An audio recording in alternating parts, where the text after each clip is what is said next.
esse é mais um podcast de Costas para a Plateia, lado B de Brasil. Meu nome é Ícaro Leite e hoje eu estou aqui com a Gabriela Tomé, é a diretora de novos negócios da Galápagos Capital. Gabriela, bem-vinda, é um prazer receber você aqui. Obrigada, eu que agradeço pela presença. Bom dia, boa tarde, boa noite a todos que estão nos escutando. Muito bem. Bom, Gabi, vou te chamar de Gabi, tá? Porque claro. Acho que eu já tenho liberdade para chamar você de Gabi. Gabi, eu queria que você falasse um pouquinho da sua carreira, da sua formação. Vamos começar pela carreira, formação, e depois a gente... Acho que tem várias coisas interessantes que você pode dividir com a gente, vários insights legais. Eu sei que você tem uma carreira extensa aí, passou por várias companhias bacanas. A ideia aqui do nosso podcast é falar um pouco sobre liderança, falar sobre negócios, né? Ter uma visão do que você entende que é interessante, né? Coisas que são bacanas de dividir, né? Seja na área de tecnologia, seja no mercado financeiro. Perfeito. Assim por diante. Coisas, inclusive, que a gente já fez juntos, né? Legal. No passado. Então, por favor. Vamos lá. Bom... eu sou a Gabriela, tenho 35 anos, trabalho desde os 17 anos e sou formada em administração de empresas pelo INSPER.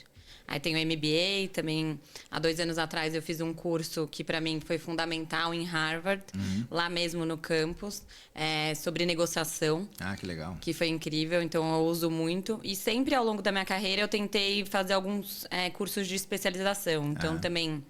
Fora meu MBA, eu tenho um curso de especialização em fusões e aquisições pela FGV. Tá.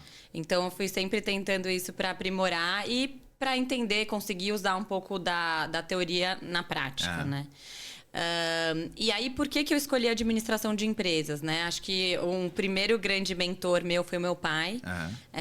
Então, ele é formado em administração de empresas, depois ele fez contabilidade e ele sempre trabalhou na área financeira de multinacionais. Tá. E aí, para mim, isso era uma grande inspiração.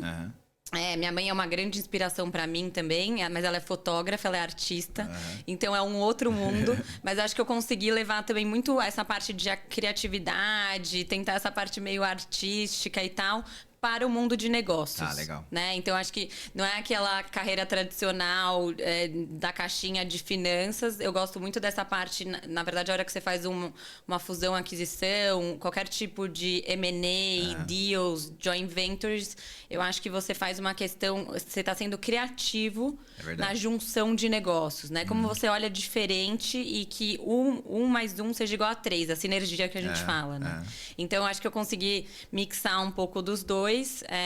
E eu fui muito feliz na época da faculdade. Acho que foi...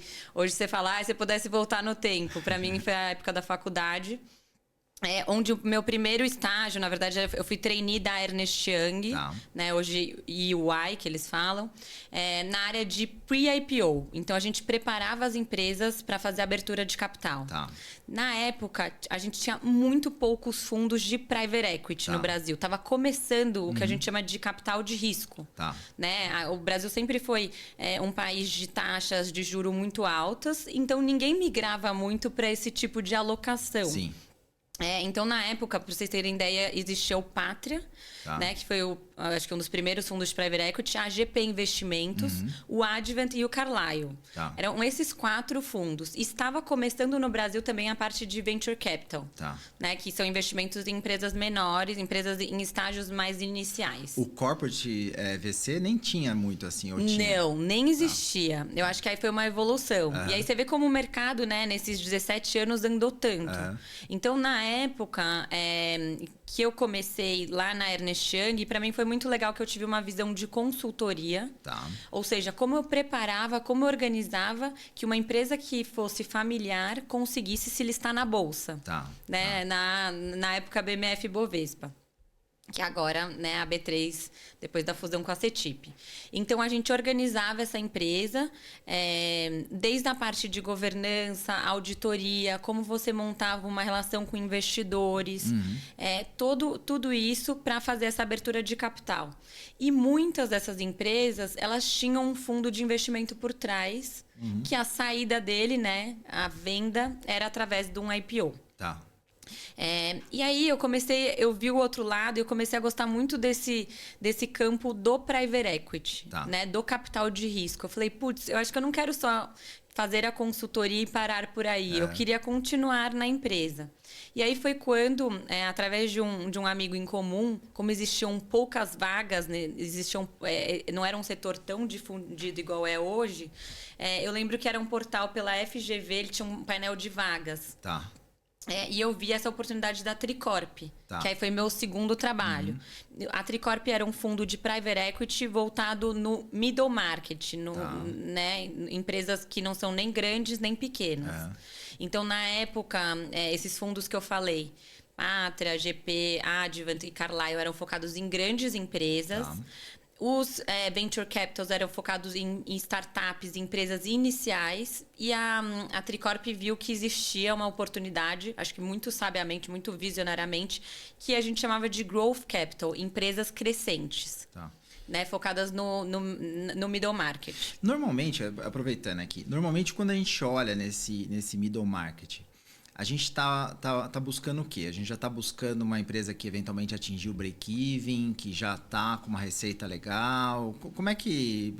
É uma curiosidade que eu tenho, assim, como é que você olha? Porque o cara que é grande, você já sabe que ele já é break-even faz muito tempo, é uma empresa que às vezes está consolidada há muitos anos, décadas, etc. e tal.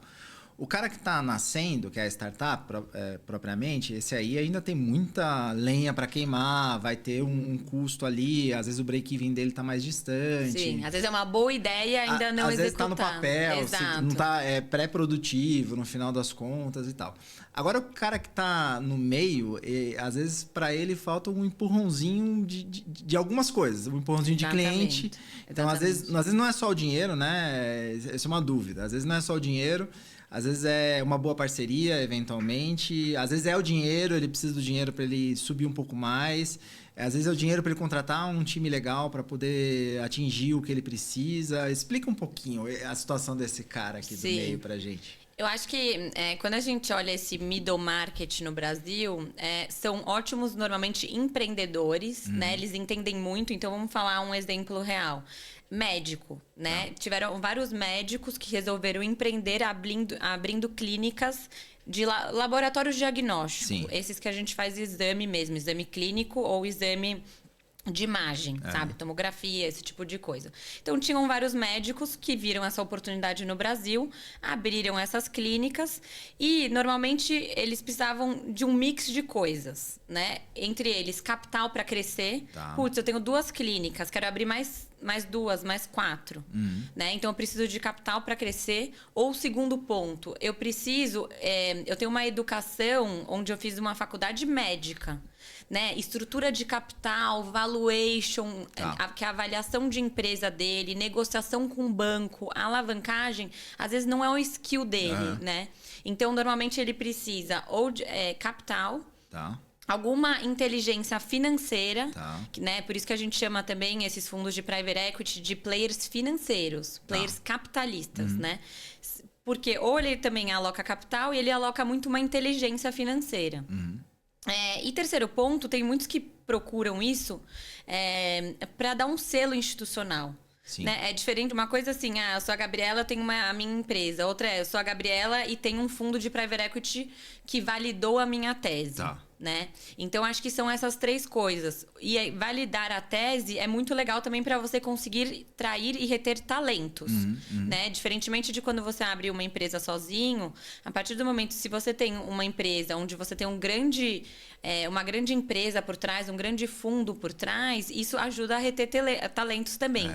Dá menos frio na barriga, né? Você quer eventualmente contratar grandes executivos de outras empresas, que isso não é mais um projeto, isso não é só uma empresa familiar. Então, normalmente, é esses 3, tá?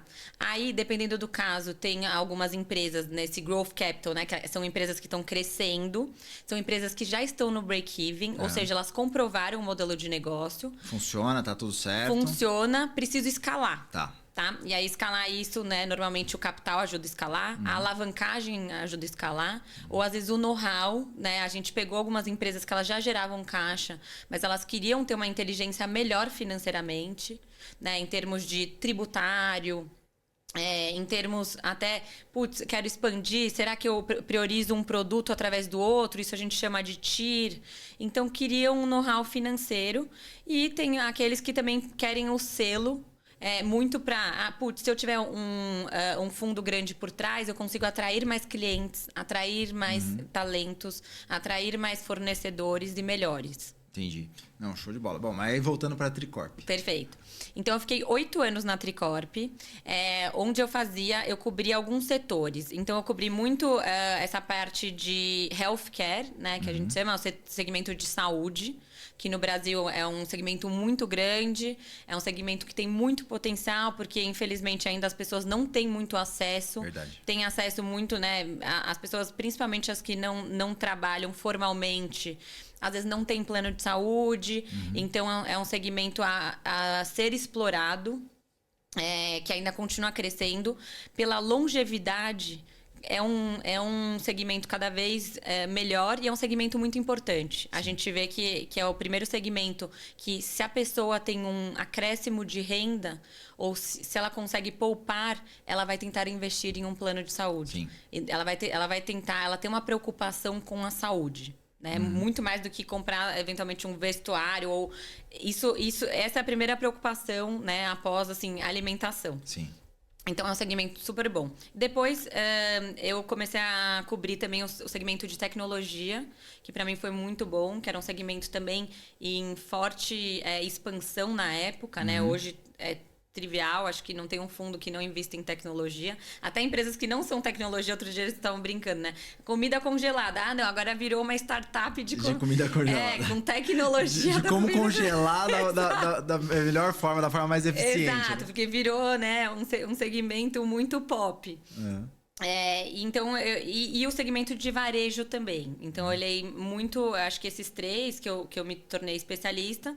E aí, na época, eu estava negociando, eu demorei 1 ano e 9 meses para comprar uma empresa. E a gente assinou, o closing foi no dia do meu aniversário. Eu lembro que até eu fiz um aniversário, eu não pude comparecer ao meu aniversário.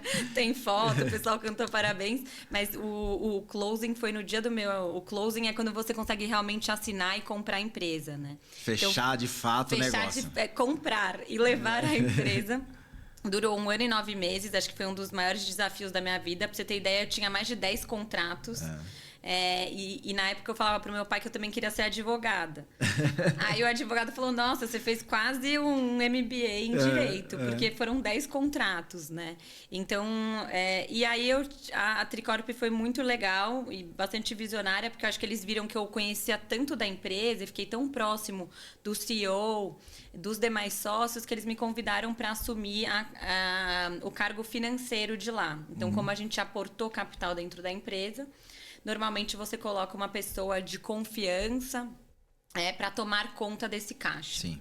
Então, foi a primeira vez que eu me tornei líder. Eu tinha 24 anos. Eu falo, olha, nossa, que louco. Quem foi o louco? Não sei se eu era louca de aceitar ou se eles eram... né? Eles me deram assim, um desafio muito grande. Pra você ter ideia, essa empresa cresceu tanto que ela chegou a ser 70% do fundo. Então, para mim, foi uma responsabilidade enorme. E foi a primeira vez que eu trabalhei na economia real. Então, eu saí daquele mundo onde eu analisava, fazia as planilhas, negociava a empresa e realmente passei pro dia a dia, né? Então, lá, meus objetivos eram cuidar do caixa, conseguir negociar com bancos, organizar a casa para, eventualmente, no futuro, a gente fazer a venda da empresa, a saída, um IPO, etc. E foi a primeira vez, então, que eu tive uma equipe embaixo de mim. Então, o RH ficava embaixo de mim, controladoria, contabilidade, compras, administrativo e tesouraria. Então, tinha uma equipe, acho que devia ter umas 20 pessoas. Para mim, foi extremamente desafiador. Me conta um pouquinho dessa experiência, porque, assim, além de jovem, mulher, que é sempre um ponto relevante, né, quando a gente tem na liderança, né, em função das dificuldades que são naturais, né, ou aquele preconceito que existe com relação a uma liderança feminina. E mais do que isso, algumas dessas áreas que você comentou, que são majoritariamente masculinas, né? Total. Que o pessoal tem um certo preconceito, eventualmente, de olha, não, isso aqui a gente entende, estamos aqui. E o fato de ser jovem, né? Com 24 anos, eu acredito que deve ter sido bem desafiador esse Nossa, período. com certeza, acho que foi o maior desafio da minha vida e onde eu mais cresci, né? Isso que é o mais louco, né? Acho que nos momentos mais desafiadores que você leva as principais lições. Onde eu estava bombando, eu estava indo super bem na Tricorp e aí quando eu fui lá e assumi, eu acho que eu não calculei o nível de responsabilidade que eu tinha nas minhas costas. 2, a dificuldade que é de cultura entre você sair de um mercado financeiro puro e ir para uma empresa de economia real, mesmo sendo empresa de tecnologia. Né? Então, quando eu entrei, eu comecei a falar de meritocracia, de bônus. E foi muito louco que teve uma pessoa, né, que trabalhou lá comigo que falava assim, não, mas eu não quero isso, eu não quero nenhum bônus. Eu falava assim, como? Né? Assim, a escola que você tem no INSPER é a meritocracia. Quanto mais você entrega, mais você cresce, etc. Ele falava, não, tá ótimo pra mim sair às 5. Eu achei até legal, assim, né? Uma outra visão de vida, assim. Eu janto com a minha filha, com a minha esposa, eu não quero mais que isso. E pra mim foi um choque de realidade, né? E também muito esse preconceito, né? As pessoas perguntavam, você é filha de alguém? Era muito louco. De mulher eu nunca, assim, nessa época eu nunca senti algo de uma desconfiança de mulher. Mas o que eu já senti muito é esse preconceito de idade. Tá. Né? De falar assim, não, você não tem idade. E eu comecei a respeitar uma coisa também. Eu acho que a idade, você ter um time diverso, ele é muito importante você ter uma pessoa também com experiência. É verdade. Né? Você pode ter vários jovens ali mordendo a mesa, igual a gente fala. E mordendo a mesa não tem idade, né? Eu falava assim, não, daqui 17 anos que eu vou trabalhar, eu vou estar em outro ritmo. Hoje eu acho o meu pace acho que eu sou mais acelerada ainda.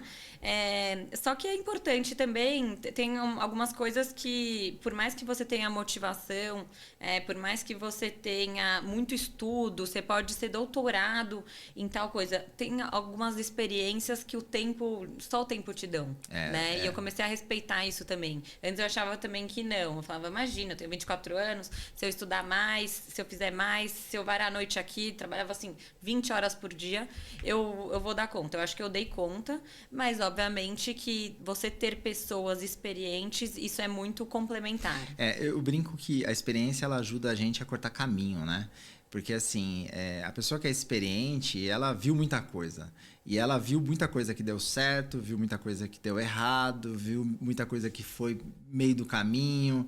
Então, assim, o fato de você ter uma pessoa mais experiente ou você mesmo ir adquirindo experiência no decorrer do tempo te ajuda a cortar o caminho. Fala assim, cara, ó, talvez não faça sentido ir por aqui porque tem essas questões. Exato. Ou então, para identificar uma solução, putz, olha, eu passei por tal situação, dá pra gente ir direto ali naquele ponto, né? Acho que a experiência nesse sentido ajuda muito, né? Ajuda muito e acho que pessoas também mais experientes, você vai conseguindo ver mais lados da moeda, né? Você consegue, eu acho que, levantar melhores perguntas, Sim. né? Não necessariamente, eu acho que tem que dividir experiência assim, também aquele preconceito, não, sempre fiz assim e assim deu certo, né? Eu acho que isso é o legal de você ter uma equipe diversa. Do que, eventualmente, aqueles jovens, aquelas pessoas que querem tomar risco, Sim. que também acham que tudo vai dar certo, né? Que, putz, tiver a maior ideia do ano e isso vai acontecer.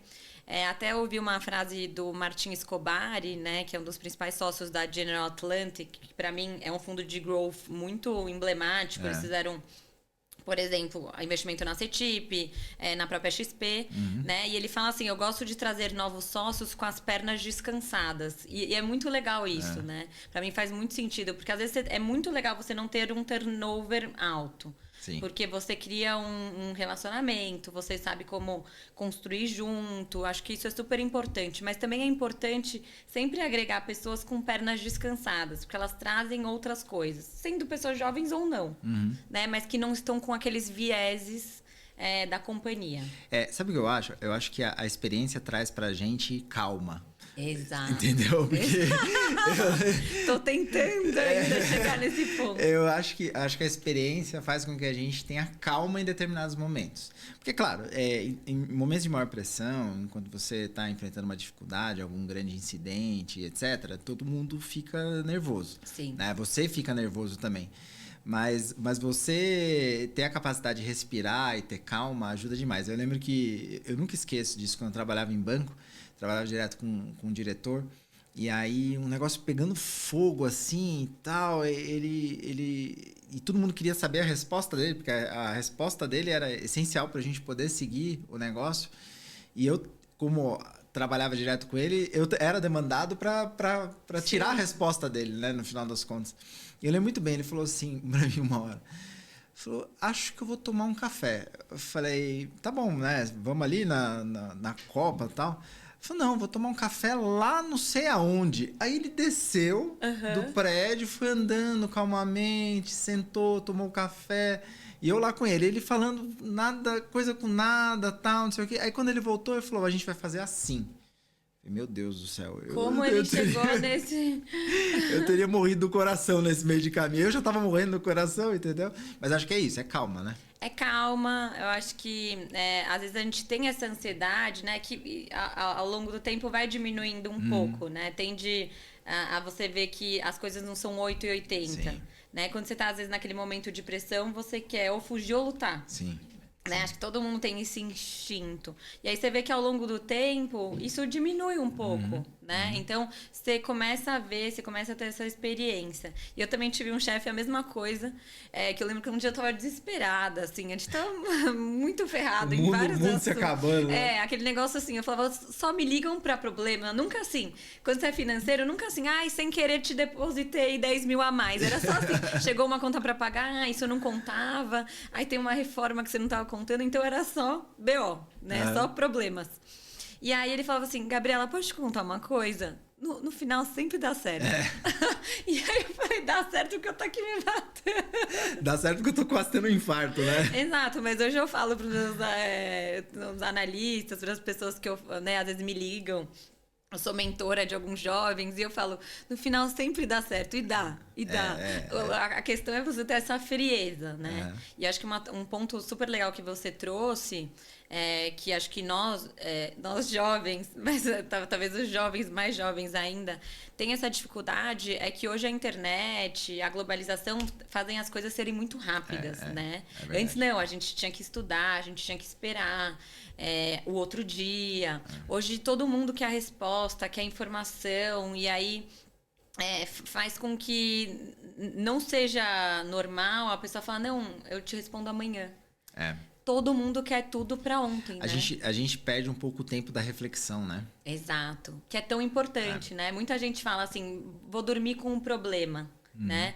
Não, deixa eu dormir com o problema, porque aí quando você dorme, né, você reflete, putz, será que só tem essas duas alternativas? Será que eu vou conversar com alguém?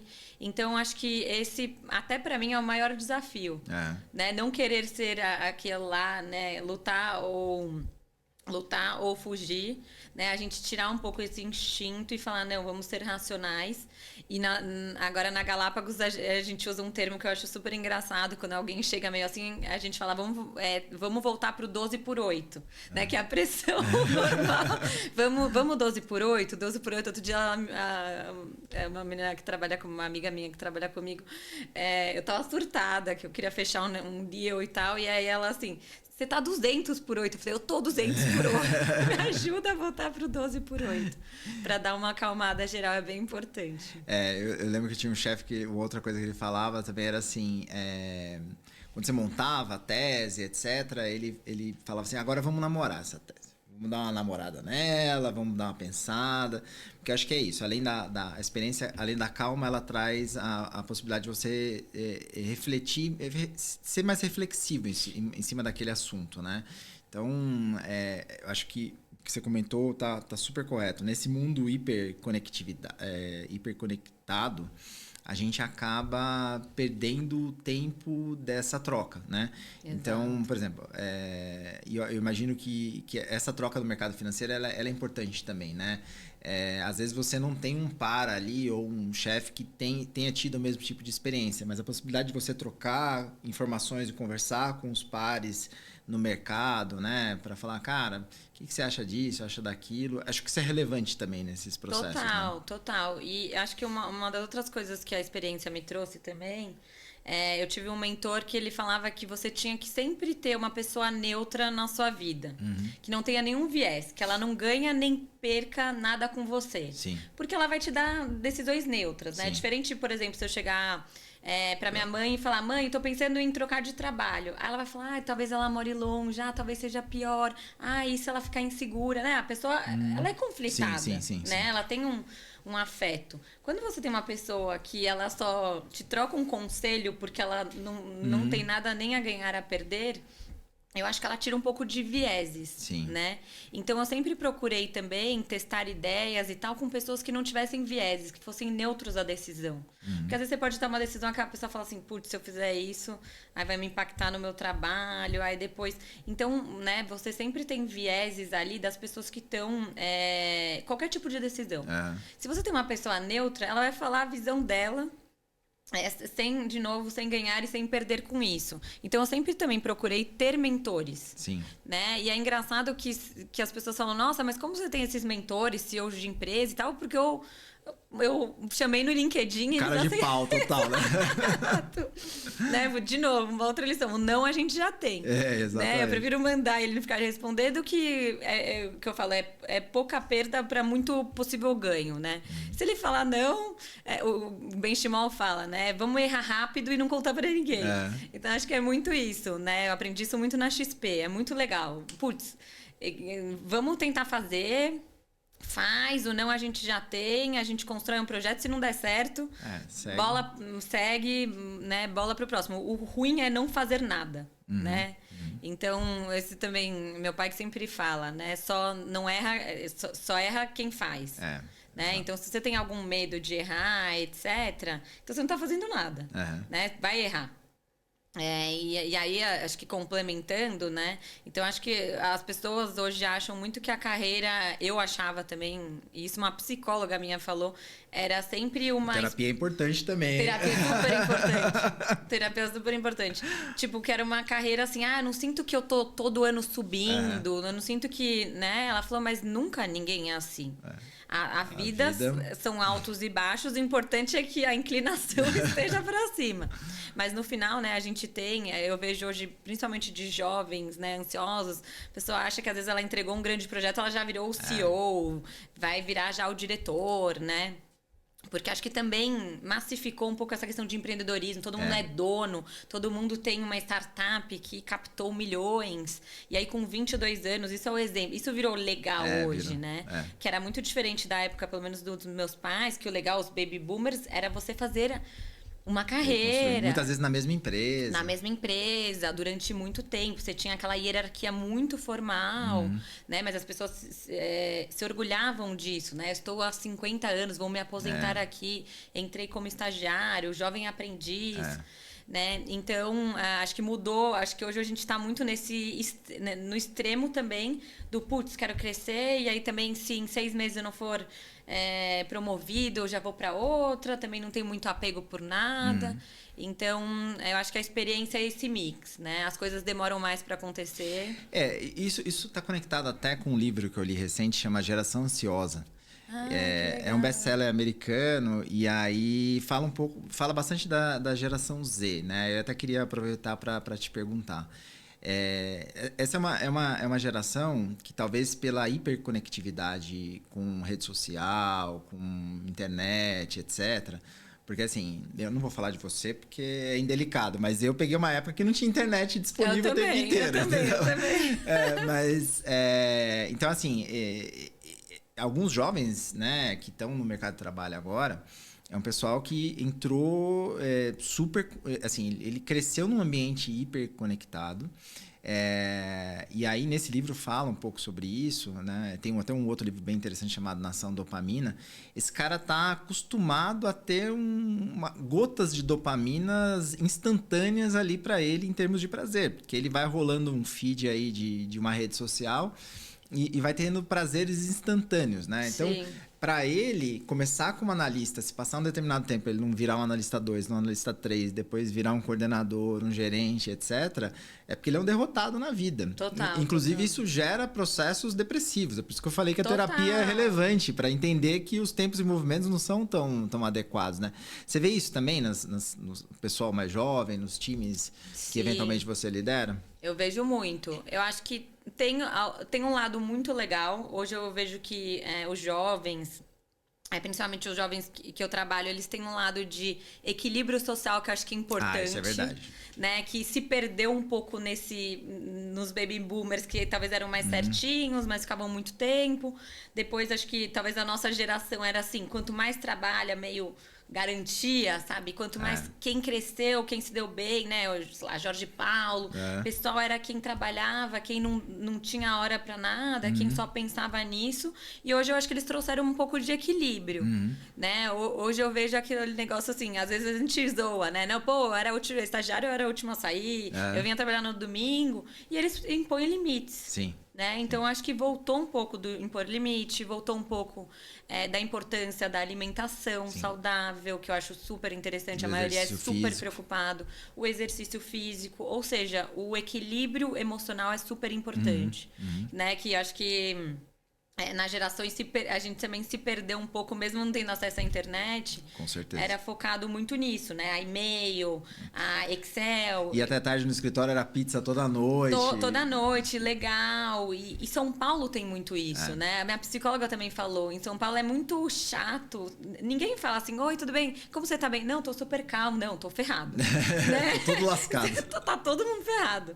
Em São Paulo, eu nunca vi realmente. Ah, como está a sua vida? Não, tá tudo tranquilo. Nossa, que semana suave eu tive. E é engraçado, você não tem a sensação que no final das contas o tempo passa muito mais rápido aqui do que em outros lugares? Sim. Eu sei quando eu saio de férias, sei lá, mesmo que eu vou pro interior aqui de São Paulo, você repara que o tempo vai mais devagar, tal. Meu, passou a marginal, eu sinto que o negócio acelerou demais. O relógio, né? E aí o importante que eu também aprendi com a coach, voltando, né, na pergunta, acho que dos novos profissionais, de quem está entrando agora, ela sempre desenhou uma pizza, né? E ela falou, você tem 8 pedaços, né? Sei lá, família, saúde, amigos, vida social, leitura, não sei, viagem.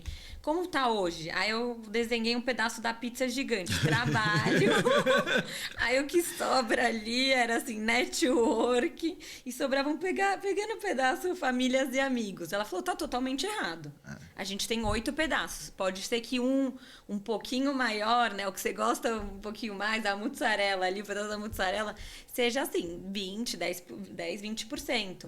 Só que na sua vida tudo é importante. O esporte é importante. A saúde emocional, a sua família, os seus amigos, o seu trabalho. Então, é normal que os pedaços, eventualmente, conforme você vai evoluindo, né, dependendo da fase que você tá, né, você se tornou pai. É normal que a família, né, seja agora um pedaço maior. Daqui a pouco seu filho, vamos supor, vai morar nos Estados Unidos. Então, eventualmente, a sua família, naquele momento, sua prioridade vai ser viajar, sei lá. Né? Então, assim, ela me mostrou isso. Eu falei, mas eu quero fazer isso 100%. Então, não é normal. Né? Se só quer um pedaço da pizza seja trabalho, não é normal. E aí eu comecei a me policiar também. Putz, das horas que eu tenho, eu não posso ir todo dia para palestras, né? Que eu era viciada, eu ia todo dia assim. Tinha aquele FOMO que o pessoal tem, né? Se eu ficar de fora, eu vou perder alguma uma informação importante. Se eu não tiver ido, eu não, sei lá, não vou continuar evoluindo. Então, acho que é super importante. E eu vejo que os jovens de hoje, acho que eles têm isso delimitado, assim. Sim, então, eles trazem uma ansiedade, porém uma delimitação de algumas coisas. Eles mudaram alguns conceitos entre... Hoje ninguém quer ter carro, né? Você anda, assim, de bike. São muito preocupados com a questão de sustentabilidade. Isso eu acho super legal. com a questão da alimentação. Então, uma parte emocional, eu acho que hoje até as escolas, né, estão tendo aula de meditação, aula de sentimentos, né? Outro dia a minha enteada falou que tem aula de sentimentos, eu achei super legal, né? Já levou ela para assistir o filme lá, divertidamente? Ela viu, ela já viu com a mãe dela, mas me falou que é super legal. Então, acho que isso daí, né, são pessoas mais humanas, assim. Eu acho que em algum momento se perdeu, mas tem aquilo lá da dopamina. Sim. Né? Assim, se eu não tiver aqueles... Eles têm prazer, né, no yoga, em comer bem, etc. Mas é como a gente segura essa ansiedade. É verdade. E esse, né, tudo instantâneo. É verdade. Mas vamos voltar, que a gente deu uma bela de uma volta. Imagina, tá muito legal. Aí você falou que estava nessa empresa de tecnologia. Isso. E aí...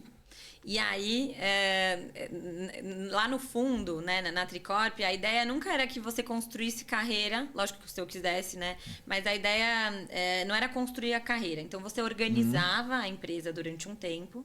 Então, eu fiquei 2 anos nessa posição de CFO. E eu fui assumir outros 2 projetos. Então, eu voltava para o fundo, a gente comprava tinha uma outra tese, voltava... Então, eu já fui CFO de uma empresa de cosméticos. Ah, que legal. Que foi super legal. Uma outra, a economia real mesmo, indústria. E fui também CFO de uma empresa, de uma corretora de seguros, digital. Eu lembro dessa aí que você comentou comigo. Que também foi uma experiência super legal. Lá, por exemplo, a estratégia era fazer aquisições. A gente fez diversas aquisições. E aí, depois de um determinado tempo, eu vi que na Tricorp eu estava há tanto tempo e eu gosto tanto deles... que eu achei que já estava um momento de eu estar em outro lugar. Sabe, quando você tá... Eu já era muito grata. Pode continuar? Pode continuar. Acho que saiu aqui a nossa telinha. Nosso fundo. Mas vamos seguir. Tá, boa. É um errinho, um probleminha técnico que acontece eventualmente. Não, sem problema. Então, eu estava já há 8 anos lá. Eu falei, acho que... eu queria ter experiência em outro lugar. Eu preciso ter chefes diferentes. A gente já estava há tanto tempo trabalhando juntos, né? E 12, 14 horas por dia, que eu acho que tem aquele momento que você vira... não tem mais aquele... Você tem que continuar com alguns vieses, né? E aí foi quando uma headhunter me procurou, me convidando para ir para a B3, né?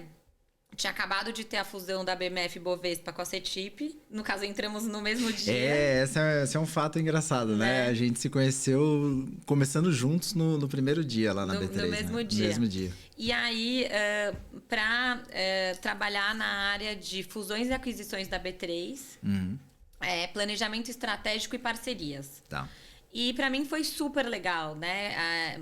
Primeiro porque é legal quando você vem também através de uma headhunter, porque ela olha várias pessoas do mercado, né? E eu acho que ter esse selo, né? Isso mostra muito que a empresa está preocupado com essa muito vaga. Legal. É muito legal. Não, e assim, o fato do processo se iniciar via um headhunter é porque o headhunter viu um valor bem interessante em você, né? Assim, eu acho bem legal isso. E hoje até a Natasha é super minha amiga até hoje, por coincidência. Eu ajudo também, eu acho que é uma troca muito importante, acho que é uma dica. Você sempre está próximo a headhunters para você entender o que está acontecendo na carreira, para você indicar pessoas que eventualmente precisam se recolocar, indicar pessoas boas, né? Eu acho que o Brasil vai para frente sempre com empresas boas, com projetos novos, com gente... acho que todo mundo é bom, mas cada um tem seu dom. Às vezes você está no lugar errado, né? Sim. Então, acredito muito nisso. E aí, ela me fez esse convite, né? Na verdade, a B3 me fez esse convite. E foi uma experiência incrível. Uma das coisas que me atraiu muito é que, a partir do momento que você está num fundo de investimento, você tem um cheque. Sim. Né? Você tem uma tese. Isso tudo em regulamento. Então, eu poderia investir de 50 a 150 milhões em determinados setores. Tá. Quando eles fizeram a proposta para eu ir para a B3, primeiro que era uma área nova... Então, isso me interessou. Eu falei, eu vou empreender dentro de uma grande empresa. Segundo, é a Bolsa do Brasil. Sim. Né? E terceiro, era legal lá, como é uma empresa super bem gerida, uma margem alta, etc. Eu tinha uma flexibilidade de cheque e de tese. Então, a gente olhou seguros, dados, podia olhar outras bolsas, etc. E o cheque era de sei lá, R$1.000, né? Lógico que não faz sentido um deal tão pequeno, mas até o infinito. É uma empresa que tinha na casa de bilhão, né? Na casa de Os bilhão. deals são públicos, a gente sabe, né? Isso, são deals que tinham essa flexibilidade de cheque. Então, isso me atraiu muito. Na época, eu recebi algumas outras propostas, mas eu falei, acho que para eu ir para um outro fundo, acho que eu vou ter uma experiência de ter uma empresa comprando empresas para complementar o portfólio. E eu adorei, fiquei quase 3 anos lá. Aí me abandonou. Abandonei, mas temos as coisas muito legais. Muito legais, juntos. é verdade. As parcerias e coisas novas que a gente foi construindo ali, super legais, né? E acho que muitos ensinamentos, né? Acho que um outro ensinamento também que eu gosto de falar é a maneira como você sai da empresa. Sim. Né? Então, você pode, durante 3, 8 anos, ter feito um ótimo trabalho. Se você sair brigado, as pessoas vão lembrar disso. É igual um relacionamento, né? Você pode ter tido 10 anos ótimos de casamento. Se no final ficou enroscado estourou ali, muito, é isso que você vai lembrar. Então, eu sempre gosto de manter... tanto que o meu primeiro chefe na época da MC1, que era essa empresa de tecnologia da Tricorp, até hoje eu sou madrinha de casamento dele. Ah, que legal. Já casou, já separou também. Mas eu sou madrinha de casamento dele. E eu gosto de manter esses relacionamentos, né? Eu acho que são super importantes, igual a gente, né, amigo até hoje. Sim, sim. Então, acho que não é porque, eventualmente, você não tá mais na empresa que, nossa, não existe mais ou foi ruim. Não é isso, né? Você tem grandes amigos lá dentro. Então, para mim é super importante, né? Igual o Fábio Barbosa fala, eu tentei contratar, ele tem uma frase, né, engraçada, assim, que ele fala, tentei contratar um executivo e veio uma pessoa junto. E é isso mesmo, né? No final do dia, não adianta você achar que, não, a pessoa das 9 às 5, ela só é aquilo. Não, no final do dia ela tem preocupações em casa, ela tem saúde. Então, quanto o seu ambiente for gostoso, for de amizade, for de confiança, um ajudando o outro, você realmente ter uma equipe, né? Outro dia a gente falou, qual que é a diferença de time? Acho que era de time e equipe, né? Que quando você tem uma equipe... agora eu tô na dúvida qual que era. Mas assim, você tem um hino juntos, você tem um propósito juntos, né? Então, eu acho que na B3 eu consegui construir isso. A gente fez projetos muito legais, para mim foi uma experiência enorme, muito bacana, eu tenho muito orgulho de ter trabalhado lá. E aí de lá eu fui para a XP, né? A XP é um outro mundo, porque ela é uma startup, só uma fintech, só que gigante, né? É impressionante também o que eles construíram, tem uma ótima relação até hoje, fiquei 3 anos lá também. Onde parece que ela é o contrário da B3. Né? Assim, a idade média é super baixa. Onde eu era uma das pessoas mais velhas. Isso pra mim também foi desafiador. Onde eu sempre era uma das pessoas mais novas da equipe, lá era uma das pessoas mais velhas da equipe, né? E aí tem também essa força, essa energia. Eventualmente eu estava em alguns lugares onde eu era a pessoa que eles falam Gabi 7 meses, né? A Gabi nasceu de 7 meses, minha mãe ficou brava por isso. Ela nasceu com 9. Gabi 7 meses. Eu era aquela pessoa onde eu estava acostumada a empurrar. Já na XP eu falava, gente, muita calma nessa hora. Pressão 12/8, 12/8. Então, pra mim foi um mix, você ter essa diferença de culturas. E a XP, uma coisa incrível é que ela chegou, acho que a ter 7 mil funcionários e ela conseguia ter uma cultura muito forte. O que o Guilherme fez é impressionante. Em termos de cultura, todo mundo tem uma cultura XP mesmo, né? E a quantidade de assuntos e a quantidade de coisas que você constrói lá eles falam que é ano de cachorro. Que é 1 ano vale por 7. Quando eu olho também o que eu fiz lá, eu falo, gente, parece que eu vivi 30 anos você aqui. fez vários deals, né? Eu acompanhei um pouquinho. Acho que foram quase 12 aquisições. Caramba. De assets independentes. Então, lá eu trabalhava num book proprietário, né? No capital proprietário da XP. Então, diferente da Tricorp, onde a gente usava o capital de investidores, na B3 e na XP, eu fui para capital proprietário das empresas para fazer aquisições. Tá. E lá a gente comprou, se eu não me engano, 12 assets. Né? E para mim foi um mercado novo também. Então, apesar do valuation, a negociação, a compra serem iguais, para mim é muito desafiador você ter que conhecer setores novos. E a XP foi um grande desafio, um grande orgulho que eu tenho na minha vida. E aí, depois de 3 anos, eu recebi essa proposta. Na verdade, minha expectativa era de tirar um sabático. Tá. né? E até fui conversar com o meu noivo e eu falei, logo agora que a gente tá morando junto, né? A menina quer tirar 6 meses de sabático. Eu tinha também um não-compete lá, né? Que é um acordo de não competição. E eu falei, nossa, eu preciso tirar um sabático. Eu trabalho desde os 17 anos. Eu já saí de férias, mas assim, nunca fiquei um dia desempregada.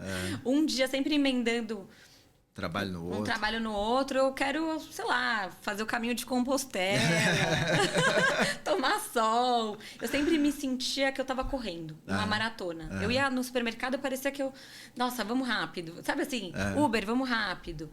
E assim, sempre tentando encaixar mais coisas no dia, sim, né? Sim. Então, nossa, não, tenho meia hora livre aqui, vou fazer a mão. Tem 40 minutos aqui, vou fazer um esporte. Vou visitar alguém. Então, meus dias eram uma loucura, né? Não sei nem como meus pais... Minha mãe falou, eu vejo o seu Instagram, eu fico cansada. E aí, na verdade, eu saí de lá querendo fazer um sabático, dar um tempo, dar uma respirada. E no final durou 15 dias. O meu sabático durou 15 dias, porque eu me apaixonei pela Galápagos. A maneira com que eles me fizeram a proposta foi incrível.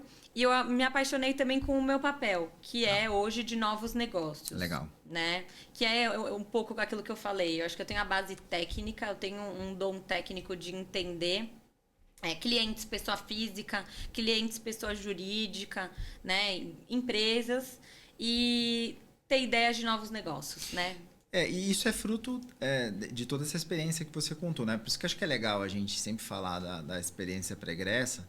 Porque da forma como você está contando, quando a gente, de forma isolada, olha novos negócios, você pega toda a experiência que você teve e tem uma gama de oportunidades ou possibilidades, porque você vai ter uma visão diferente sobre tudo, né? Vai ter uma visão que você olha para o cliente na ponta, uma visão que você olha para a empresa, uma visão que você olha para o dono, uma visão que você olha para o comprador, né? Isso tudo ajuda a fomentar coisas diferentes, né? Total, eu vejo que o mix de experiências para mim foi importante para chegar até lá, né? Então eu nem imagino, assim, acho que eu começando em novos negócios, eu não teria essa expertise de ter passado por empresas diferentes, de tamanhos diferentes, de executivos e culturas diferentes. E hoje aí, eu acho que, né, graças a Deus, eu vejo esse dom, né? Se perguntam, putz, qual é o seu skill, né? Modéstia à parte, eu acho que eu gosto disso, de conectar pessoas, de ver que 1 mais 1 é igual a 3, de ligar... Isso é verdade. Eu sou fruto disso. Você sempre ajudou bastante a gente a fazer essas conexões, em conversa, e convida, vamos conversar, tal, não sei o quê. E acho que tem a memória boa, assim, a memória assim, putz, você me falou de um projeto e tal. Daqui 2 meses, alguém também me falou isso. Então, aí eu consigo conectar... Conectar a sinergia, né? Conectar a sinergia. Então, é isso que eu procuro fazer lá. Pra gente é super importante. A gente é uma casa onde a gente acredita muito na inovação lá na Galápagos. Em conectar o tomador de recursos ao investidor, né? Então, é meio uma desbancarização. Sei. Então, a gente acredita muito nesse modelo, né? Hoje, o mercado brasileiro ainda... tem grandes bancos, né, dominando muito o mercado, e a gente acredita nessa desbancarização e acredita na melhor forma de, assim, na minha opinião, quanto mais você gera frutos para o seu cliente, né, e genuinamente mesmo, mais a possibilidade você tem de gerar liquidez para ele, você dá uma educação financeira. Eu acho que o dinheiro, eu falei isso ontem para um médico até, eu acho que o dinheiro te dá uma coisa, que é a liberdade, né? Liberdade para você poder tomar riscos, liberdade para quando você tem algum tipo de emergência, né? Então ele te dá uma liberdade de ir e vir. É verdade. Né? Se você não tem isso, putz, não, eu sou obrigada todo dia a estar lá trabalhando. Então, para mim, a educação financeira é um ponto que a gente precisa fazer no Brasil.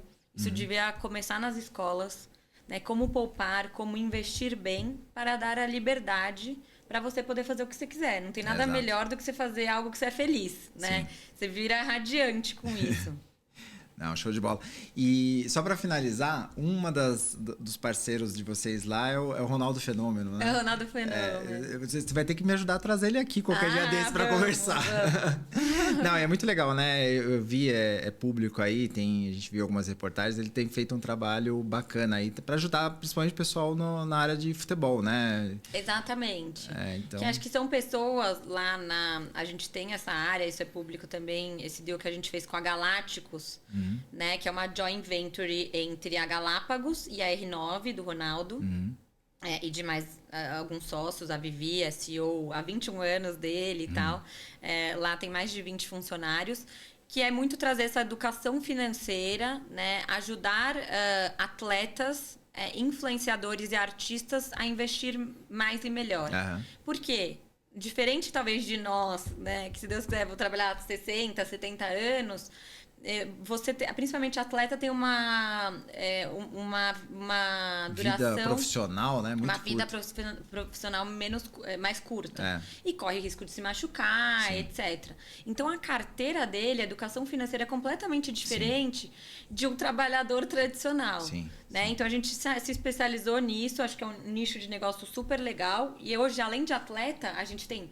TikTokers, influenciadores que às vezes ganham milhões, mas até quando? Né? Até quando, assim, você vai ser famoso durante 2, 3 meses, né? Igual que a gente falou. Hoje, com a geração, assim, uma hora é famoso, já não é mais.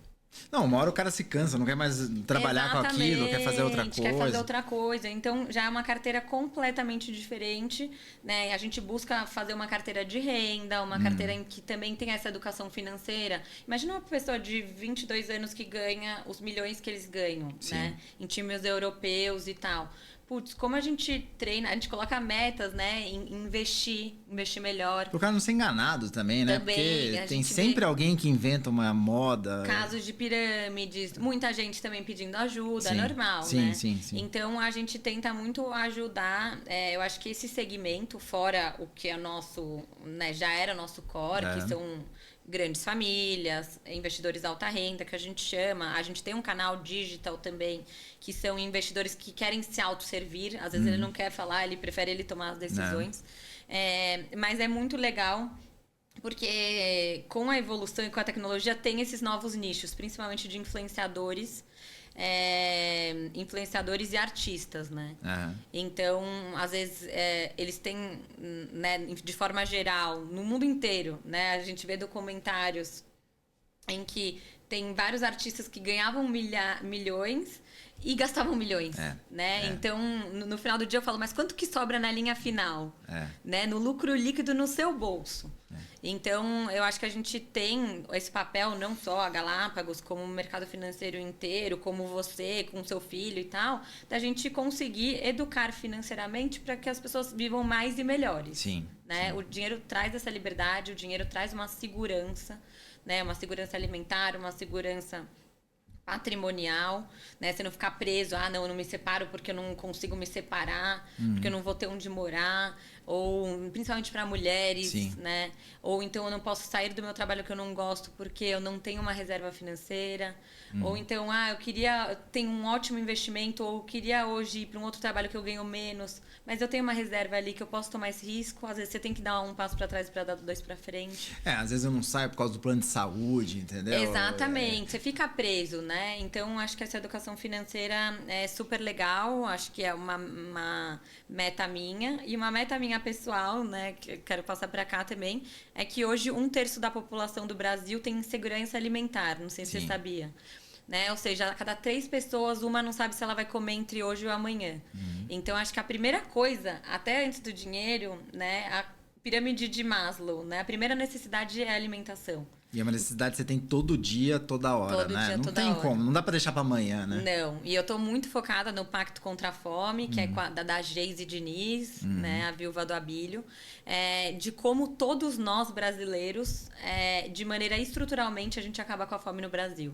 Então é legal, acho que ao longo do tempo também, com a nossa experiência, a gente vai criando propósitos, né? Tem o meu trabalho, lógico, tem um lugar onde eu ganho dinheiro, tem um lugar onde eu me divirto, mas como eu também posso usar um pouquinho do meu tempo para ajudar as pessoas, para mim, não tem nada mais prazeroso do que ajudar as pessoas a se recolocarem no mercado financeiro. Então, sempre que me pedem ajuda, pode mandar currículo. Eu tento muito ajudar, porque é uma maneira da pessoa voltar a ter renda. Sim. Segundo ponto, a pessoa saber investir melhor. Né? As pessoas também com cartão de crédito se enrolam muito, parcela, etc. E aí o terceiro ponto, que hoje eu quero muito a ajuda de todos e deixar isso famoso, é que até 2030 a gente tem uma população igual a China conseguiu, a não passar fome. Sim. Né? Depois a gente vai para a educação, depois a gente vai para outras coisas. Sim. Mas então, acho que Ícaro também está convidado nesse Não, projeto com junto certeza, comigo. adorei. Para mim é novidade, eu não tava Depois sabendo, eu te conto, mas eu quero saber nos detalhes aí. É um projeto incrível. Então, acho que deu para dar um overview. Não, tá excelente.